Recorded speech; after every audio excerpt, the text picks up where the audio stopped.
Alors, pour les amateurs d'astrologie mondiale, je vous propose une petite conférence sur les prévisions de Barbault comparées aux miennes.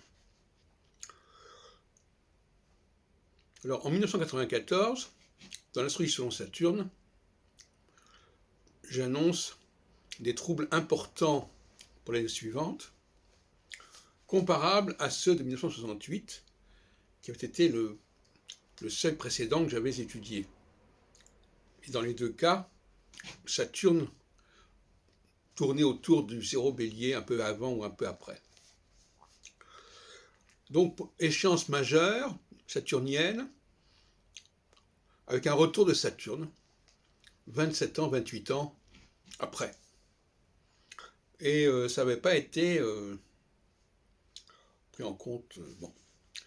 Et alors là, je suis en train d'étudier Clé pour l'astrologie, mon ouvrage de 1976, où j'attaque André Barbault.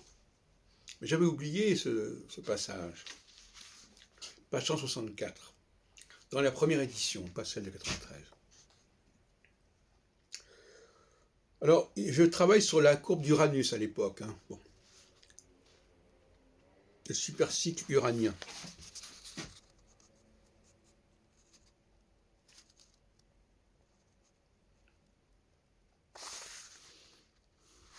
Où l'on voit que 1981 et 1939 sont opposés au niveau de la sinusoïde. Et effectivement, la position d'Uranus en 39 est exactement opposée à celle d'Uranus en 81. Pourquoi 81 ? Parce que c'est la période, soi-disant, pour l'indice cyclique de Barbault-Gouchon, où les choses devraient à nouveau prendre la forme d'une guerre mondiale. Alors, en 76, j'écris, 76, ça devait être écrit un peu avant, pour paraître en 76, ça devait être écrit en 75. Dès lors, il ne saurait être question, comme le font les travaux d'André Barbault, sur la courbe de Gouchon, de comparer 1981 à 1939, en plus grave, puisque la courbe descend plus profondément. Dans un cas, 1939 se trouve tout en bas, et dans l'autre, 1981 se trouve tout en haut. Alors, ça m'avait échappé, parce que cette courbe d'Uranus a été importante pour moi. J'en fais d'ailleurs une critique très développée, tout en reproduisant d'ailleurs le tableau de Gouchon dans Clé pour l'astrologie.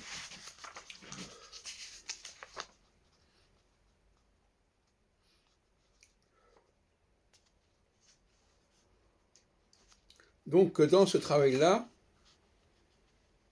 d'ailleurs, curieusement, je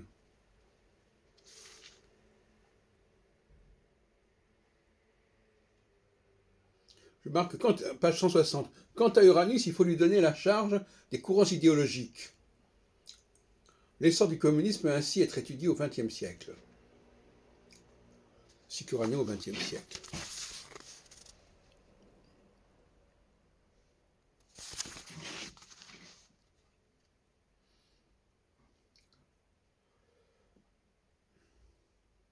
Alors nous avons, enfin on peut signaler la date de 1968-69, que l'amorce du dégel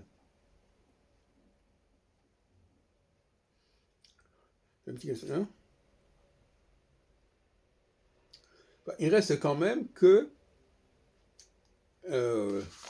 l'année 88, peut-être pas 89, mais l'année 88 figure bien dans le graphique que j'avais proposé pour Uranus.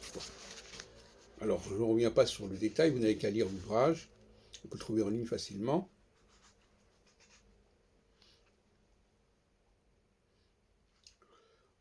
Voilà, donc je résume, je vais être un peu plus loin. Je m'aperçois finalement que j'ai pris un peu trop de distance par rapport à mes publications de Clé pour l'astrologie, qui ont d'ailleurs été traduites en espagnol, et qu'il y a peut-être des choses intéressantes à reprendre, en tout cas pour les historiens de l'astrologie mondiale. Je pense que cet ouvrage a été négligé. Il a été réédité pourtant en 1993. Et d'ailleurs, beaucoup des choses que j'ai écrites ont été négligées en vérité. Et donc, je voulais rappeler cette contre-prédiction de 1976, où je dis que, d'après mes calculs, il n'y a absolument rien à attendre du début des années 80. Au niveau de la guerre, enfin au niveau des choses comparables à 1939, etc. Mais je pense que quelqu'un aurait intérêt à reprendre mes travaux là-dessus, voilà, avec un peu de distance, et à les intégrer dans une histoire de l'astrologie mondiale de l'après-guerre.